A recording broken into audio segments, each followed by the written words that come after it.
Hey Willie, welcome to my 0.5 half sword control guide. The goal of this video is to help demystify sword control and help you get the strikes that you want. To achieve this, I'll be going over how to control your hands and some basic info about sword weight and characteristics. Let's get straight into it. Okay, so to start, we're going to isolate just the hands and how we control them. We're going to be focusing on how they move through the 3D space around Willie, and so our first addition will be a center chop line. Intuitively, this is the line in which you can make a vertical chop if you go north-south, but also importantly, depending which side your hands stay on is also where your back foot will be. So if your hands are on the right side, your back foot will be right, and if they're on the left side, they'll be on the left side. Next, let's talk about the forward guard position. This is the zone where Willie always wants to point his hands forward towards the opponent. If you take a look at the visualizer, you'll see there's a side that's blue. That is a side where your front hand will be wrapping underneath, if right hand's on top.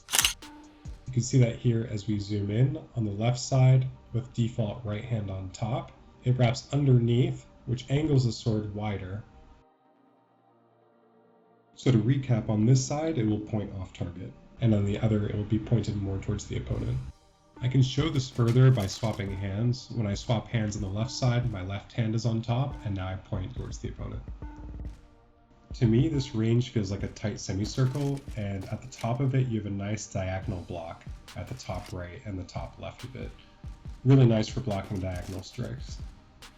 Next, let's establish a sweep line. Most simply, this is at the bottom of your range, and if you sweep across it, it will create a small curve around your feet.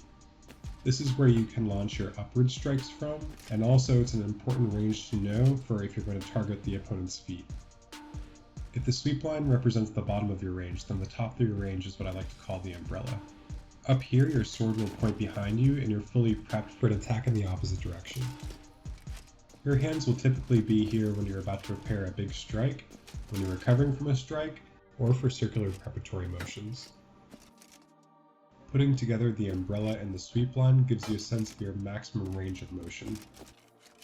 If we add back in the chop line and the front guard, we get a holistic view on aiming with your hands in half sword 0.5. One important note before we move on to thrusting is that this range is dynamic, so as you move from one area to another, it's going to blend those stances together to create something in between. Moving on to thrusting, we're going to start with alt thrust. Now with alt thrust, you might already know that depending on which side you're on, is the side that your back foot and also elbow is going to retract to. So if you're on the right side of the chop line, you're going to pull to the right, and for the left side, you'll pull to the left. Anywhere along this plane, you can aim left and right, and you can also aim up and down, but the only hitch is that it's always going to want to come back to center, somewhere center mass like chest or even lower torso. Aiming while using alt to thrust can be a little bit difficult because you have to push against the maximum range of the alt plane before you actually start aiming up or down. So to aim up, you'd have to fully extend forward and then continue pulling up to push up. Vice versa, if you want to aim down, you have to continue to push down and withdraw until you're pulling down on the aim.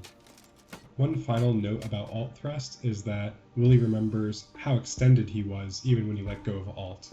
So if you extend to a certain percentage and then release alt, move around and then press alt again, he's going to come back to how far you're extended. Okay, and lastly we have the max thrust aim box. This is a representation of where you can aim towards when thrusting.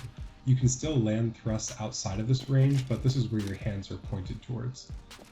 This marks a clear difference between double left click to thrust versus alt to thrust, because with double left click to thrust you can actually aim inside this box a lot easier, where with alt when you move up and down you extend and withdraw. This is why in the current build of the game I propose that you learn both ways to thrust. Use alt to control the speed of the thrust and to blend into your other movements, while use double mouse button to launch a full ranged attack, which is going to land on a certain part of the square. If you forced me to simplify weapon handling, I'd say big sword move slow and small sword move fast, but we can add more to that. When you start swinging your weapon, it pulls away from you. This straightens your arms, allowing you to deliver a cutting motion. With large swords, this is very noticeable. You should do your best to not rush ahead of the sword, but rather ride its momentum. Small swords are snappier, it can deal with changes in momentum easier. When you pull back the sword, there's some level of recoil that you have to account for. You can see here I've stopped giving mouse inputs, but the sword still waves around like I'm moving it. It's crucial that if you're preparing a swing, that you time your swing with the recoil back from this moment. In the same vein as before, the recoil is going to be bigger with bigger swords and smaller with lighter and shorter ones. Because of this, you should consider adapting your playstyle based on what kind of sword you have. For a larger, heavier sword, you might want to ride the momentum and continue your swings more often, kind of like my flow playstyle guide. Whereas if you have a thinner and lighter sword, it's going to reset from recoil easier, so maybe you're going to want to poke with it more. Now that we've covered hand control and weapon weight and characteristics, we can put it all together in more practical applications. Take for instance the 11 to 5 o'clock strike. Many times you try to do this strike and it lands off target. Why is that? Usually it's because we've passed that zone in our guard where our top hand wraps underneath. This adds more recoil to our prep and will throw off our execution if we're too fast or if we don't time it properly. There's a few ways around this, but one clever way is to first start on the right side of the forward guard and then pull back. This will already put your hands in the opposite direction of where you want to strike, making the prep a lot easier with less recoil. Can you tell why in clip A my swing is floppy, but in clip B my swing is clean? Discuss in the comments below. Sword control starts to make a lot more sense when you stop thinking about controlling the sword directly and instead start thinking about controlling your hand, which is controlling the sword, specifically the top end. Now for the getting better part. Go to training and think of 3 to 6 strikes that you want to do before you approach the dummy, and then try to execute them cleanly by using sword control. Check out these clips for example.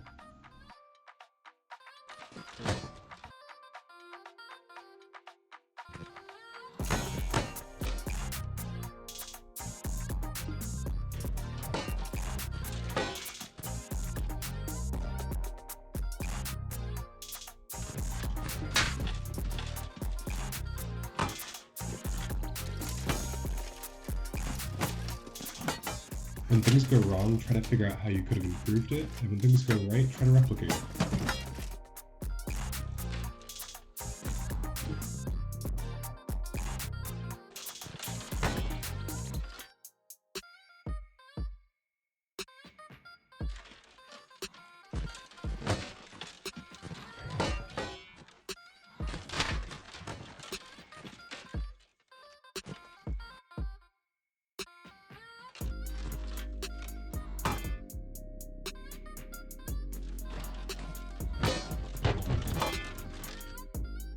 Try to use this time to be innovative and develop new lines of attack.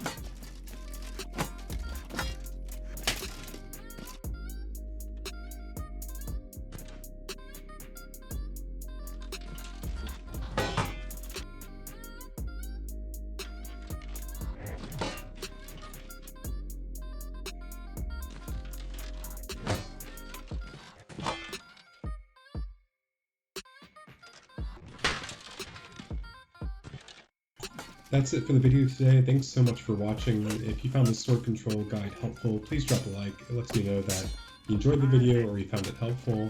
And if anything was confusing or if you want to add to the dialogue, please comment below. Always appreciate the community's feedback. And I look forward to seeing you guys in the next video.